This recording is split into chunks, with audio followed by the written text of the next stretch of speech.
So, you guys saw I posted a reels about doing my snake method brisket.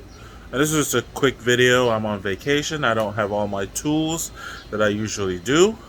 But hey, I'm going to show you that a brisket is not as scary as you think. Check it out. So, here we go.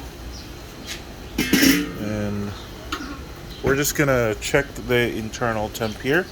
This has been 12 hours right now. Ooh, that feels good. What's that? 206. Okay.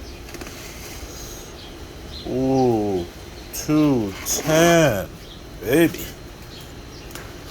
Right over this side.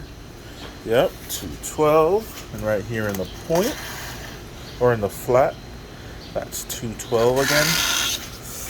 This feels so good. Mm-hmm.